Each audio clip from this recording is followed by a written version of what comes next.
Morning, everybody. Happy hump day. Welcome to the news agenda with me, Fleet Street Fox. And today I'm joined by Sophie Bateman, who is not Sophie Huskisson, who I thought was joining us because I didn't check my emails this morning. But Sophie, as you can see, is in our London office and is here to help out with today's People's Paper review. So get into the comments, ask us your questions. We'll do our best to answer them for you, including that of poor Sophie Huskisson, who's having her birthday today and is having a day off and has just emailed me going, what? Those of you listening later on podcast will just have to ask yourself what the hell is wrong with people and why Foxy doesn't read her email chains better. So what have we got for you today? Well, the Mirror has splashed on the acquittal yesterday in a German court of Madeleine McCann, murder suspect Christian Bruckner, on unrelated charges of rape and sexual assault. Now, that decision means that he could be released at the end of the sentence he's currently serving for raping someone else, which expires next September, which is obviously news nobody wants, but it does mean that any attempt to prosecute him over Madeleine is probably going to have to hurry up a bit. Now, more on that in the paper. But first, I want to take us to some other rather unpleasant people. And on page 11, it is reported that there is a possibility of a ceasefire in Gaza if people agree to something I cannot for the life of me see working. Sophie, can you take us through this? What's on offer exactly? So Israel is sort of floating the idea that they could exile some leaders of Hamas to Sudan, of all places, as a sort of, I think it's being floated as a sort of face-saving way that those leaders could therefore attain the sort of ceasefire that everyone is so desperate for. They've tried it in the past. What happens is that, Hamas leaders leave the country, they leave Gaza, and then when other Hamas leaders sort of spring up in their place like the many-headed hydra that they are. And so I'm not sure that this is really going to achieve a whole lot, particularly as, the current leader of Hamas, Yahya Sinwar, he's currently living in, tunnels underground. He's communicating solely via letters, wearing gloves. He's managed to survive the sort of pretty intensive Israeli attacks that have basically taken out a whole bunch of Hezbollah in recent weeks. And he's demonstrated a pretty high tolerance for suffering, both of himself and of the Palestinian people, in the name of a wider cause. So again, can't really see him taking them up on this, but I guess we'll see. Yeah, so obviously the conflict now has been going on, well, many, many, many years, but the most recent stage of it really since October the 7th last year. It's now been a year, and there are lots and lots of talks in the international community about trying to achieve a ceasefire. And this is one of the suggestions, that the Hamas leadership will be exiled to Sudan, where they will magically stop being the Hamas leadership, apparently. I can't see that myself. And that would enable, really, though, Israel to feel a little bit safer, perhaps in the short term at least, and move on a bit as far as the conflict is going in Gaza. So this is something Israel's tried before. It's sent leaders into exile, but they keep on orchestrating violence from exile because there are telephones in the rest of the world. It's not hard to do that. Israel knows they'll be doing it. It turns into a game of cat and mouse for the spies trying to intercept stuff. And it has only been temporary, like you say, Sophie, because new people just pop up in Gaza to do it all over again. And now, of course, we've got the conflict in Lebanon, north of Israel. So it might not even be enough to keep anyone safe on either side. It all boils down in the end, Sophie, to Iran. They're the ones who are behind all of this. And the issue is really whether Iran is ever going to sit down and talk with Israel, isn't it? I would say so. And I think I can't see them going for this sort of moving people into a different country as a sort of deflection tactic. I can't really see them going for that. No, I can't see, Ayatollah sitting down with Netanyahu either and shaking his hand for a photograph. Which is what you'd have to effectively be at, even if they don't post the photo. You'd have to have at least that state of mind on all sides. What do you think, everybody? Do you think that, I think most people probably think that a ceasefire is more than overdue, but what do you think is going to be the only way we get there? Is it going to be this kind of, realpolitik, perhaps not perfect, a temporary, look, just you move over there and we'll deal with this for a bit and we'll deal with you later kind of thing? Steve says Iran is a nuclear state, and that frightens me. It doesn't have, as far as we know, nuclear weapons, although there was apparently a bit of a funny earthquake the other day and they're not sure if they're not testing something. But they do have nuclear capacity. And there is always the possibility, therefore, you'd be able to enrich enough uranium to make a weapon. Israel also has nuclear weapons, it's believed, though they don't comment on that. So it's sticky. on all sides for everybody. Now, one detail in this story, particularly is head stacking, which you've sort of referenced a bit, Sophie, which is that the story reports the leader of Hamas, Yahya Sinwar, he's trying to negotiate with the Israelis, or they're trying to negotiate with him, but he changes his bodyguard every 5 minutes because he's worried about assassination attempts and so on. He refuses to use electronic communications because they tend to blow up. And so instead he writes letters by hand, and he only does that with gloves on so that no one gets his DNA. Like you say, he's got a very high tolerance, both personally and for the wider Palestinian people, for suffering and difficulty. I mean, all that alone makes it hard to get an answer out of the man if you're trying to negotiate with him. But apparently, Sophie, the way Israel's been hunting down and assassinating the Hamas leadership more widely, that hasn't helped either, because they're the people that would have to say, yeah, all right, we'll have a ceasefire. Mm-hmm. I mean, it's next to impossible. How do you think Israel, I mean, their policy of attacking the leadership and taking them out one at a time, do you think that's ultimately, if they're the ones you've got to negotiate with, I mean, you end up negotiating with whoever's left, don't you, after that? I mean, I think Israel is sort of doing one thing and saying another, and that they're very much maintaining the idea that they're all about sitting down to discuss a ceasefire, and then they just sort of blast through as many kind of rivals and leaders as they can in these attacks, and they're pretty indiscriminate about, civilian casualties as they do it. So again, the idea of this whole thing kind of being solved with any kind of civil sit down, I think we're a bit beyond that point at this point. Another interesting thing about Yahya Sinwar that the Mail reported recently is that he carries around a bag of dynamite and about 20 hostages he's surrounded himself with at all times to sort of make it impossible to do any kind of like physical attack on him without taking out a bunch of these hostages that Israel is obviously trying to recover after a year. Nice. I mean, who doesn't want to live like that? Carrying around a bag of dynamite and 20 prisoners everywhere. I mean, this is what this guy is willing to live like. So again, I can't see him just moving himself and his family to Sudan in the name of peace. I can't really see that happening. No, he'd have to feel under a great deal of threat, you'd have thought, for that to happen. Now, it's got to be said that the support for Hamas in Palestine is just ebbing away day by day. Palestinians do not like the way Hamas is prosecuting this conflict. A lot of them feel that October the 7th was a terrible thing to do.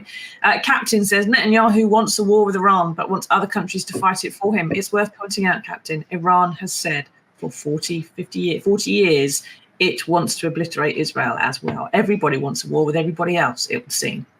Apart from people who don't live there and would rather they weren't all having war. Anyway, we'll have to sort of see how that all pans out. But, as we've said, I think made clear that negotiating is pretty difficult if you keep killing the people you've been negotiating with. And if they're carrying around sticks of dynamite and not only communicating by post-it note when they feel like it.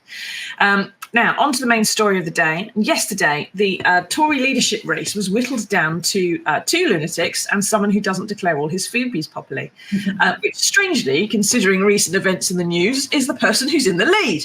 Now, today we've now got James Cleverly, who hasn't declared all his freebies properly, Robert Jenrick and Kemi Badenoch, and Sophie, there's a story in the paper today by the other Sophie about a group of Badenoch supporters who, if I've read their messages right in this copy, are screaming racists.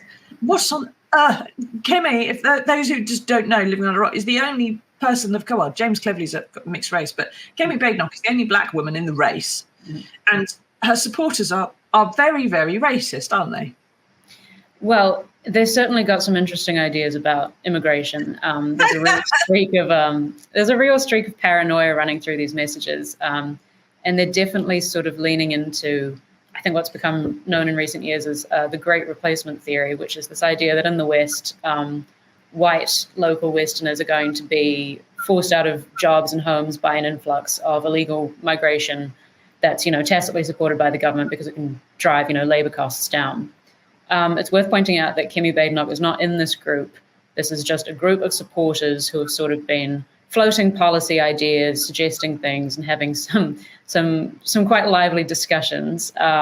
Rachel McLean, she's a former Tory MP, and she's got her own fair share of controversy. She is active in the group, and she's reassured them that Kemi is reading all of these messages. And there's sort of a suggestion that the people in this group obviously they're not shaping policy, but they are making suggestions that Kemi is reading and taking into account as she, goes through the leadership trial. Yeah, and so some of these messages, everybody, are quite astonishing. So the first one is, as you say, and it's worth saying that Kemi supporters who are in this group are saying we are sharing this stuff with Kemi. She knows about this stuff. It is going to form policy positions. And they talk about Rishi Sunak. It's not racist to say he wasn't a true Brit. He was born here, but he doesn't have, get this, hereditary ancestral history of the majority of British people. Another member says that visiting London made him feel like he was on holiday, but you can't say that because it's racism, talking about Jamaican people being illiterate, claiming that white people can't get jobs as bus drivers because of all the sort of slants and prejudice towards giving bus driver jobs to people of colour. One woman complaining that her tall, blonde, blue-eyed son had dated a girl of Pakistani heritage and that, she wanted total submission to her culture. So that relationship went out the window.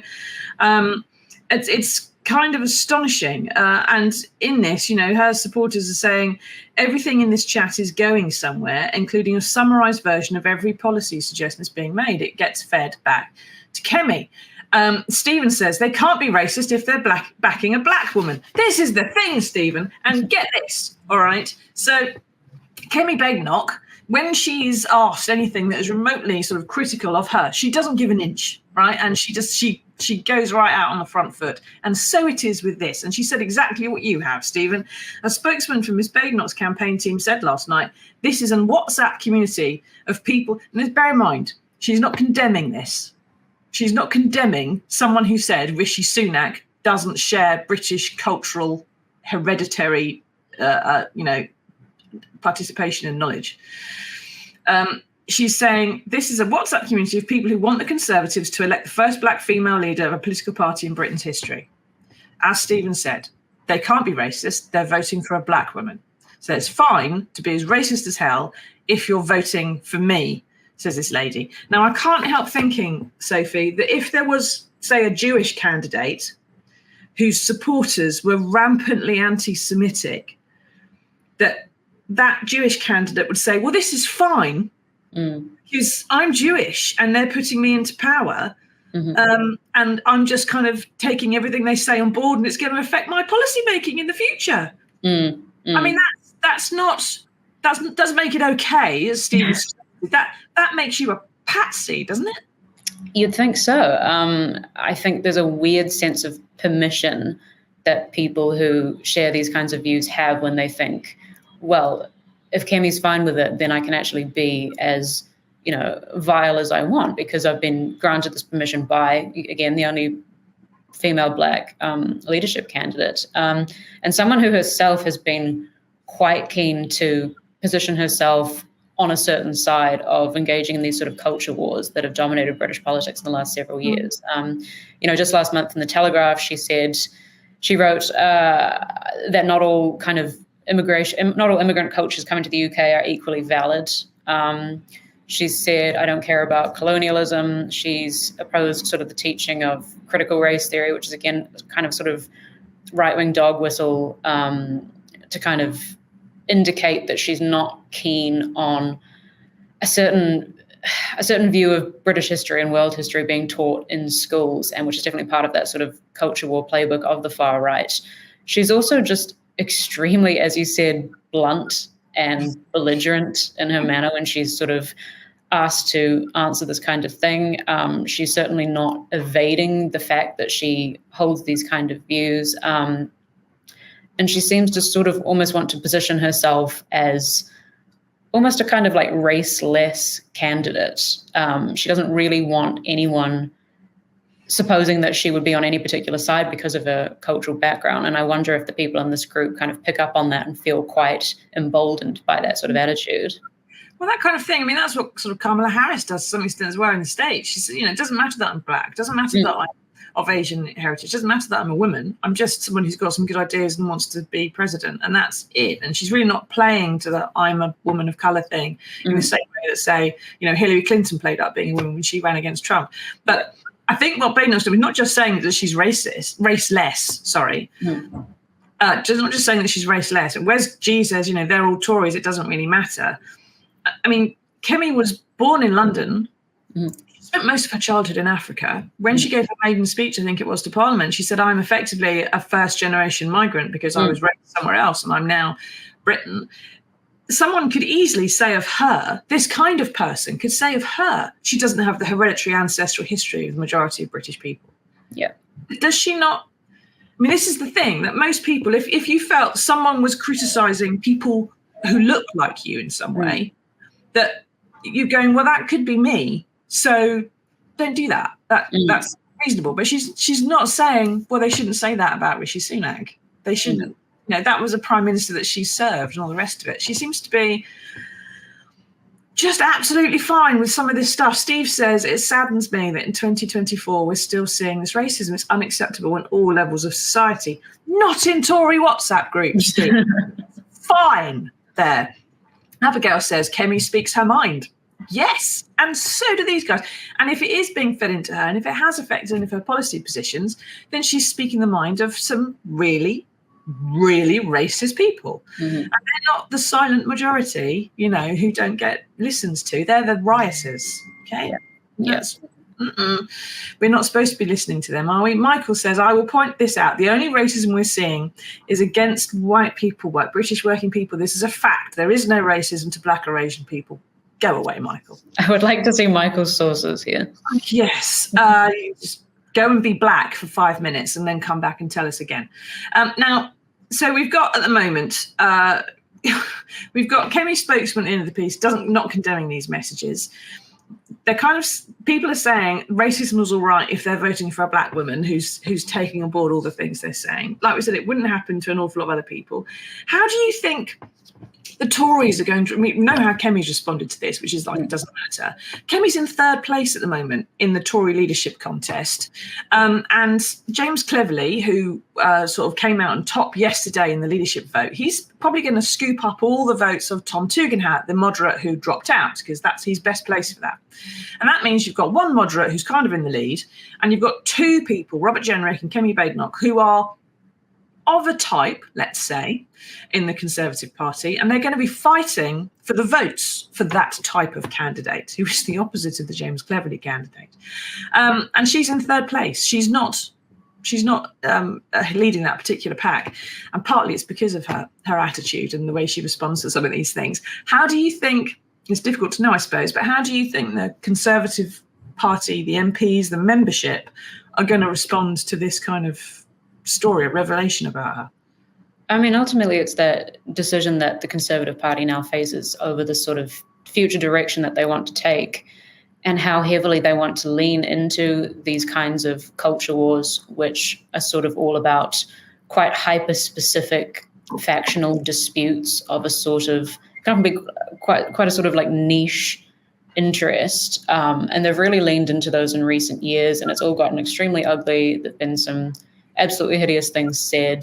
And I do wonder if in the UK, the appetite for that kind of really ugly culture war dispute is ebbing away a bit. And I think James Cleverly, who, as you said, is leading the leadership race at the moment, is quite keen to position himself as moving away from that.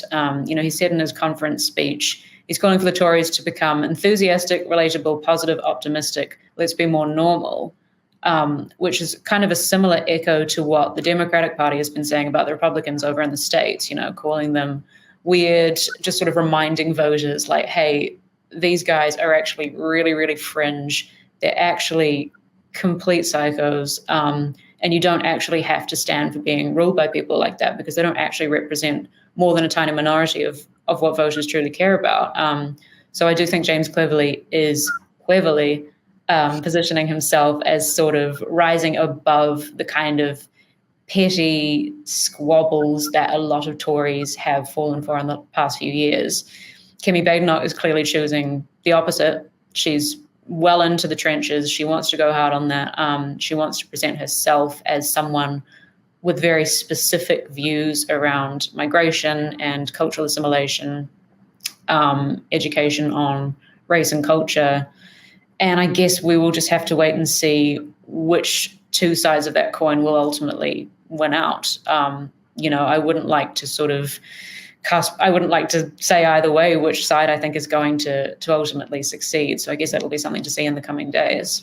Now, Harpoon says, which one is the future British Trump? It's probably not James Cleverly. The fact is that it's the membership which are voting at this stage for the next Tory leader.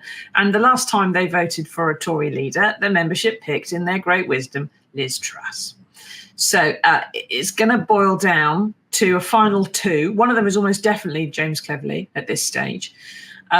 And then you have either Robert Jenrick or Kemi Badenoch, both of whom are, as we said, of a type to the further right, to the less moderate parts of the Conservative Party, and the side of the party which is perhaps a little bit more in tune with its actual membership. You know, the MPs tend to be a bit more moderate, but the membership less so, as we've seen in multiple political parties. So it could well be that, you know, when it comes to the final vote, that however professional and, you know, moderate and less likely to stoke the culture wars James Cleverly is, that may still not be what the membership go for. They've gone for mad before. They may want mad again. We'll have to wait and see, won't we? I think that it's going to be next month before we get a final result in the Tory leadership contest, and none of us can wait. But the thing is, after that, whoever wins, they're going to have a shadow cabinet, which is going to have to include, really, all the other leadership contenders, isn't it? Because they have to unite the party and buy their silence off. So do you think, you know, Cleverly, you know, a moderate, what do you think he's going to do with Badenoch and Jenrick, who are not? You could just kick them out and say, you can't. No, you can't. So it's that awkward period of time in which he is fighting with these other two, trying to make himself seem the best possible choice, trying to put them down as options, and then knowing they all have that in the back of their head that after this they are going to have to work together. And so you can't actually slam your opponents maybe as much as you might be advantageous to you in the moment because of what you're going to have to do down the road. So it is very tricky about how do you then sort of shuffle people into, you know, relevant strategic positions in the shadow cabinet, knowing that you positioned yourself to the rest of the party and to the rest of the membership as completely sort of ideologically opposed to them. Yeah, but somehow got to find a way to include them. Now, Wes says Tories and Reform will continue to align on culture war lines and pally up with the far-right Republicans in the USA. We all know that will happen. What I can picture, Wes, is maybe Cleverly winning the race as a moderate and pitching that a shadow cabinet and a possible, you know, an opposition that is more moderate, but having to give Jenrick and Badenoch jobs at things like the Home Office, shadow Home Secretary, stuff like that, where they can go and be really, really do the stuff they want to do in terms of immigration and really stoke those fears still. But then, of course, they're still going to be really gunning for him in a way, but within his shadow cabinet. Or if they don't do that, they're going to be doing it from the back benches. It's just going to be... we will have to see how it all pans out, but you know, that'll be our Christmas present, I suspect. Right, thank you for that, Sophie. Now we have managed to find some good news in the world for you, and here it is.